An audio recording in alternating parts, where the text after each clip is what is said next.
Alrighty, so back at you. It's been a while. I've been doing my brand, the Slam City, New York thing for, it's starting to kind of take off. So I was focused more on that. Um, so there's a couple topics that have come up that I think need to be addressed, and some people just don't get it. Addiction is 125% your fault. There's only very few circumstances that would, you would be like, oh, well, it's their fault. And hold on. And they're actually pretty questionable because at the end of the day, it's your choice to either continue on going down that route or if you want to change it for the better. Now, a man reported that his wife had accidentally shot herself. I don't give out names because I just don't unless I get permission to do so. Michael Fletcher, a prominent local attorney, was waiting outside his home. Somebody's been talking to me. They've been having some troubles with a female in their life. This and that.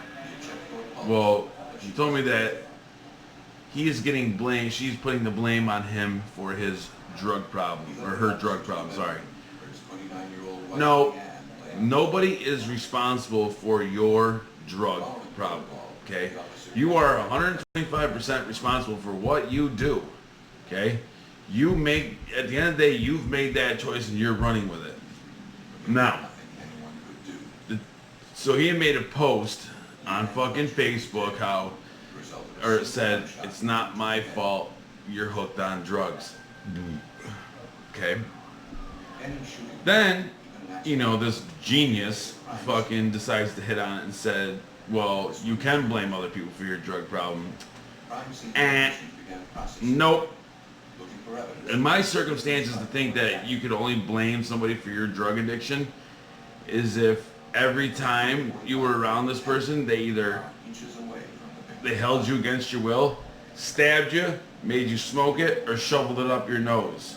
And that's them pulling you against your will, tied you down, held you still, put the pipe to your lip, stuck the needle in your arm and fucking plunged it. Or, trying to shovel it up your nose is a little hard, but you get what I'm saying. And another way would be as if you were born into that lifestyle. But it's only 50-50 because when you get old enough and you realize that, oh wow, this shit destroys everything around it. Do I want to go down this path? Or do I want better for myself? Even though it's family, do I still want better for myself? So what should I do? Should I continue going down this road or should I fucking be like, all right, I'm going to do the right fucking thing? So she says, no, you can be blamed for somebody else's drug problem. And that instantly sent me the fuck off. Because, like I told you,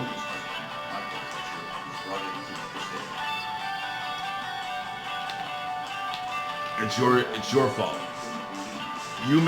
At the end of the day, the decision you make is your own. So I hit on it and I said, no. I said, it's not your fault. It's not somebody else's fault for your drug addiction.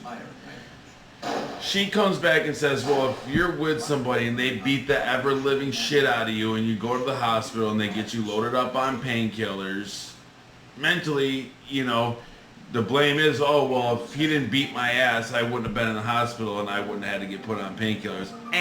Wrong. First of all, that whole situation could have been avoided, but you opted to stay in that situation. It's neither here or there. You have the option. Now, don't get me wrong. The pain, I get it. I've been there. I know. I've had surgeries. I've had fucking... I used to ride BMX growing up. I fucking know.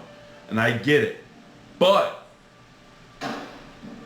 you have the choice when they take you off of it, if they do, depending on how bad your injuries are, to either wean yourself off He was certain that the safety was on when or continue going down that path. And he didn't remember that there was a That's round up to you. already in the That's your choice. Just because you got beat up, matter of procedure. that doesn't mean nothing. It's unfortunate, Time of the accident but for testing. so if you got in a car accident, you're gonna blame the car for your drug addiction? Though Michael Fletcher's account was Or if you got bit by an animal, you're gonna blame the animal for your drug addiction? investigators needed to interview the couple's friends and Huh. family members. Or if you got burned or cut? So if you're cutting something and you cut your finger the fuck off, The victim's mother was upset and angry. are you gonna blame the tool you cut your finger off with? Trusted Michael Fletcher. No, why would you? You know, it's just like the same thing with this gun bullshit, gun violence. They want to blame video games and this and that. No, Months earlier, Leanne had complained to her mother. guns don't kill people. People with guns kill people. Okay, the gun didn't hop up and go pull the trigger on the homie who just robbed you for fucking a dub sack. She had gone so far as Okay. to hire a divorce lawyer. Doesn't work that way. Somebody's got to control the gun. Michael began trying to repair the marriage. The world we live in is a cruel fucking shitty place. He had just started to earn a substantial And income, unfortunately, trying to avoid having to pay alimony. we have to run with it. The information Like, led investigators to take a closer look. I have a dream at some point in my life, if I ever came into money like that or was able to, I would like to build my own rehab and run it the way I think it should be run. Do I think the way I would like to run it is the right way to run it? Maybe not. But guess what? That's how I want it run. It's like my brand, Slam City. It's my brand. I want it ran a certain way. And if you can't, if you don't like it, it is what it is. So we argued, we went back and forth, this and that, and I told her, I said, listen, I've been an addict for 10 plus, okay? We can go back and forth all day. And this is the funny shit, because this is the second time, or not the second time, but I've heard this a couple times. Well, I was addicted. I was addicted. You may have been, but just because you did it for a fucking summer, don't act like you fucking know it all, know what the streets are like, know the consequences, see what it does firsthand, okay? Don't act like you're fucking street life. It's nothing to brag about, like, I talk to yo, I just hit this lick to go get this money. Like, that shit ain't cool, man. That shit ain't cool. Like, you're going out and you gotta commit a crime. It's sad, but, like, bragging about that shit ain't cool. Like, doing dumb shit to get drugs ain't cool. Like, I've done dumb shit, and I think it's fucking stupid. So, like, I just don't understand how you can honestly point the finger and say you're responsible for what my life's turned out to be. Now, and I'm just throwing out numbers here. They may not even be close to being correct. It's just how I feel. A majority of drug users of hard drugs, I'm going to say a majority of them started off with some type of injury or underlying psychological issue that's happened throughout their life that for some reason they opted to go down that road. And the very other few, were people that got, like a friend, they were hanging out with a friend, and a friend happened to be, into that, and they offered it, you took it, and now you're hooked on it, okay? Now, you could sit there and get mad at this person, but if this person's really your true friend and really gives a fuck about you, they'll say, hey, listen, man, I am stupid sorry for fucking getting you involved in any of this shit, But 9 times out of 10, that never happens. But you know that if you hang out with this person, that's what your hangout session is going to be and revolve around. So, was everybody's best friend. Again, And that's you have a base. choice. You would Do I go hang out with this person all the time? Sisters, everybody said. Or do I live a fucking normal lifestyle?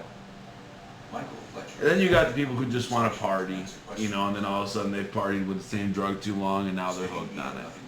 Okay, there's, you know, but the majority are people who have underlying issues that they're trying to mask, or they were in some type of injury, they were essentially put on painkillers, whether they were still on them and using dope at the same time, or meth, whatever it may be, or they were kicked off it or taken off it without being weaned off it, and now, you know, now they're out on the streets buying it, fucking getting into harder shit.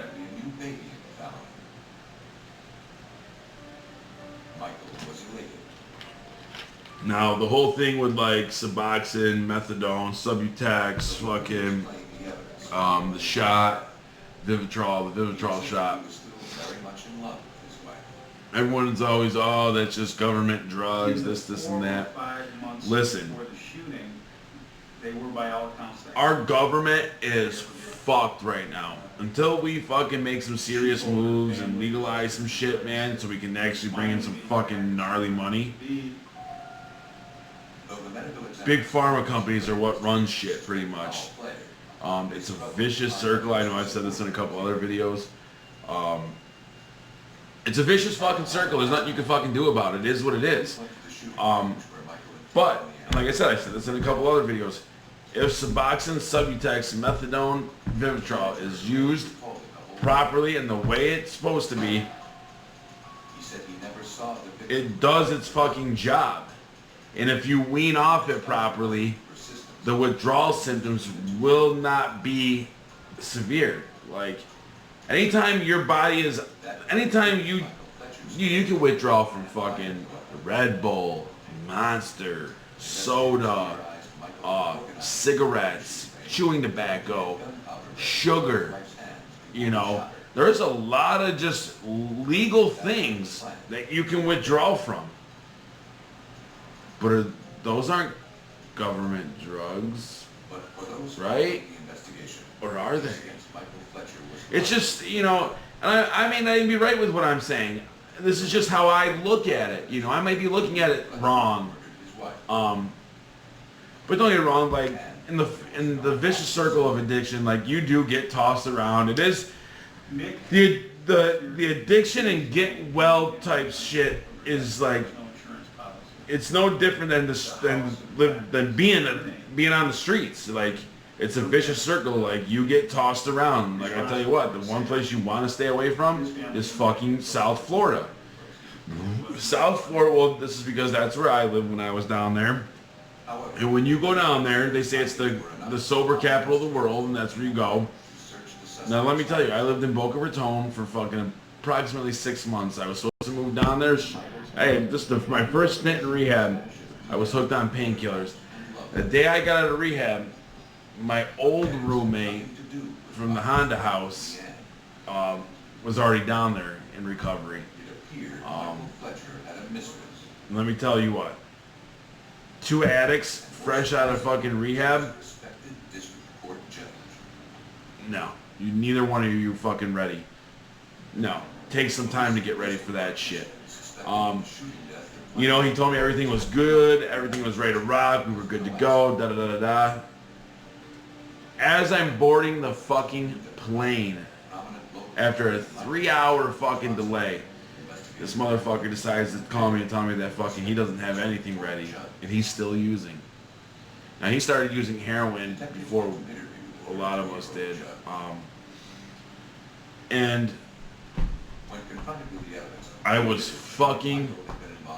because I'm just flying into Florida. Nowhere to go. With like $3 grand. So I fly into Fort Lauderdale, Hollywood, and I go to the nearest hotel. Sleep it off, fucking You know, I call the next morning, I call my counselor from rehab and I say, hey, listen, man, this is what happened. Get me in touch with that halfway house you wanted me to go to. Not even 10 minutes later, I get a phone call. It's the halfway house. We'll have someone there to pick you up in 20 minutes. I said, okay, cool, right on. So, I go there, I show up, and obviously it was a rundown hotel at some point. Now, okay, the guy that owned mine was privately owned. He owned a bunch of property that was all rehab, halfway house related. Now, he had, you know, one for guys, one for girls. And like, I mean, this dude had a lot. But he didn't tell you about the one property that's not for recovery is the trap house. And he would allow the homies to come hang out on the corner of where stage 1 halfway housing was, which was where I was, and it was like so I think it was like a rundown motel at one point, you know, some ghetto ass shit. And then like as the levels, you know, you go to level 1, level 2, level 3, level 4. Once you get to level 4, no curfew, you actually live in a nice house, granite countertops, this and that, you know, got a little in-ground pool, you know, jazzes it up a little bit. And like the other thing, spice was big down there. I remember I tried smoking spice, and remember when I got down there, or anyway, so before I even get into that story, when I had gotten down there, I go into the office and I talk to this fucking dude, Carlos, director, fucking, you know, head of operations. He had this little fucking fruit bowl over here, fucking, they called him Scrappy. I forget what his fucking real name is. Like, what? You know what I'm saying? Fucking dummy. And he's like, oh yeah, he's like, how much money do you have on you? And I'm like, oh, you know, I got like almost 3 stacks, you know, because I had to feed myself. Well, actually, I was there for 3 days because I was contemplating on what to do. So I sat in the hotel for 3 days, ate Denny's almost every night, and just hung out, you know, just kind of enjoyed, you know, walked around a little bit, not too far because I didn't know where the fuck I was. Well, they have a bank there for you. You give them all your money and you get $20 a fucking day. Now, at the time, I didn't understand it and I didn't like it. And I was hard-headed and I acted like a fool and did, you know. They would only give you $20 a day unless you came up with a reliable reason for fucking why you needed the money. Groceries, clothes, gas if you had a car. Shit like that. So I remember like just trying to live off $20, like just wasn't happening. And then like you're sharing, you got 4 people crammed into one apartment, dude. Everybody's there for addiction. So people are taking other people. Like I never did because I didn't want my shit taken. But like people's food would get taken, clothes, fucking this, that, you know, like, cause no, like, there'd be one room with one person in it, and then there'd be a bigger room with 3 people in it. You know, like, just for some ridiculous bullshit. And then, if like, say like, you know, you relapsed or whatever, instead of them putting like you in like a different housing, they just straight up kick you out and tell you to come back when you're sober. Now, mind you, you're X amount of miles from home, you know, family thinks you're doing good because you're down there in recovery, and lo and behold, you're out here running amok in the streets of fucking Boca and Miami and shit.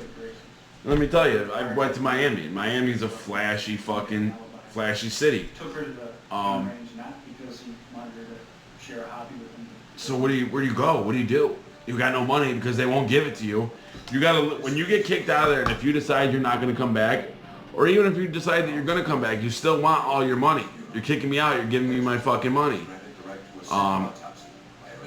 Well, they fucking fight with you to give you your fucking money back. Nah. Okay? Like I said, once you go down there, dude, you become a number. A lot of people start, I heard about it before I started seeing it on the news. I saw it firsthand. I saw these fucking pill mills. They were in fucking almost every little fucking plaza. There would be a little doctor's office and fucking, you know, and they'd have it worked out with an MRI place. It was just a complete fucking, it was just chaos. It still is. And dude, it got so bad that these pill mills would just put picnic tables out front and shit. And they just have people just hang out all day long. All day. And the other thing I saw, I didn't see it, but I knew it was there because I had heard about it, is human trafficking. Oh yeah. Like when you're down and out and you think you're going to get help somewhere, nope. They just keep feeding you drugs. You become a prostitute, a managed prostitute, or you just get sold. Florida's a grimy place for that, to try to get sober. My best advice is, I mean, they tell you when you're trying to get sober, people, places, and things, find a higher up, find a sponsor, do book work and step work, and find God, okay? Well, I've changed the people, I've changed the places, and I've changed a lot of the things. Absolutely. That you have, those three right there, you have to do, or you will never, ever, you will not succeed. I'm telling you that right now. If you do not change the people, places, and things that you hang out with, tend to, or went and hung out at, fucking, you are in trouble. If you think that you can do dope one day a week and fucking be okay, you're fucking lying. As far as finding a higher power, they push the, I know I've talked about this too, they push the God shit into you and fucking tell you that you need to find God and, you know, God's your higher power. No. What makes you happy and what keeps your mind focused on fucking not doing drugs,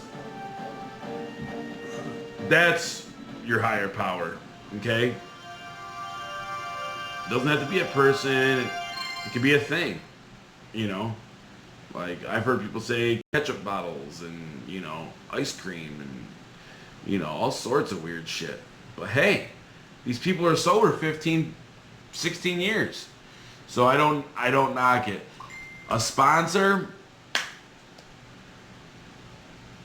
yeah, it wouldn't hurt, you know,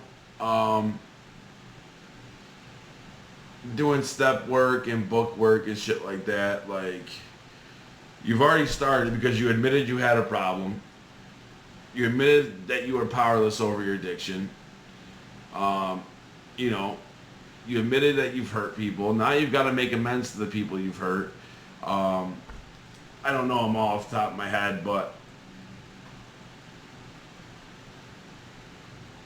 you need to focus on being a better person, changing your life around. And remember, like, you might want to go, I know I did to a lot of people, but they might not accept it. They might not accept your apology right then and there, or at all. You never know. But at least you can check it off and say, hey, I did my best. I tried. I gave an apology, and we'll just have to wait and see where it goes.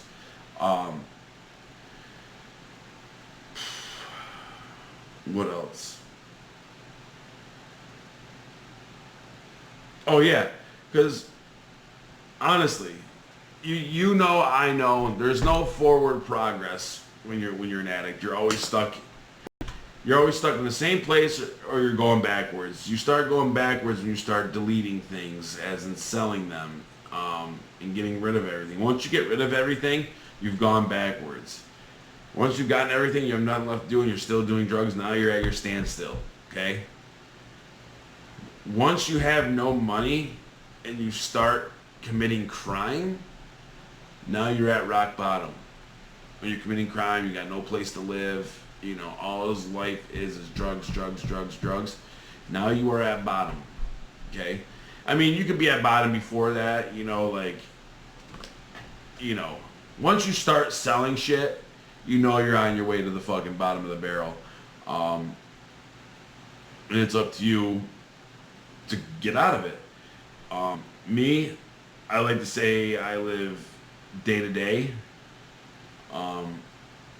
Because I'm only focused on today. I'm only focused on what's going on today. Because if I worry about next week or fucking yesterday's already gone. I made it through yesterday. Today's a new day. I only think about today. I may think about events that are coming up, but I don't think about what's going to go on tomorrow. Because if I did, then I get anxious and I fucking stress myself out because if it doesn't go as planned, you know, this and that, and it's just not worth it. Some people, that stress will lead them back into doing shit. So I told myself that I was going to only live day to day. And it's working as it should, you know. And like, I don't get along with, I wouldn't say I don't get along, but I have a lot of, because I'm about respect, and I don't care who you are. If you don't show me the respect that you would like me to show you, and like I said, I don't care who you are. I don't care if you're my sister, my mother, my fucking, I don't care. If you disrespect me, you're gonna get disrespected right back. End of story. End of fucking story. Okay? Like, and I just hate how people beat down fiends mentally and verbally. It's not fair. Like I said, some do make mistakes, like some heavy ones. They have to live with that. They do. I remember about a month ago, there was 2 OD deaths in one day. And I happen to know of both people just because of that lifestyle. Well, and kind of before. But that's what happens. You know, like I said, if you have no health insurance, you better hope and pray to God that you get a scholarship, or someone's willing to or you got rich family. Other than that, dude, you are in some fucking trouble. Or you just buy it off the street, you know, the Suboxone or whatever. Or you just do it cold turkey and you just tough it out. Which some people should tough it out because maybe that's the only thing that could actually save them from not going back to doing the drug, you know. Back to the day by day, because, you know, what's going to happen tomorrow? Anything could happen tomorrow, you know. But the thing is, when you talk to certain people, you don't want to get stressed out because stress leads to you making stupid fucking decisions. I've done it all the time. It's fucked me numerous times, and you just gotta move different. Like, I hustle everything. I will be fucking eye and ear hustle like a motherfucker. So that's why the circle that I have is very, very small. So I know I'd like to get into motivational speaking too at some point. I don't know. I got a couple ventures I want to fucking take up. But I want to try to help people in the addiction world too. So until next time, stay yourself. Don't change for nobody. Stay true.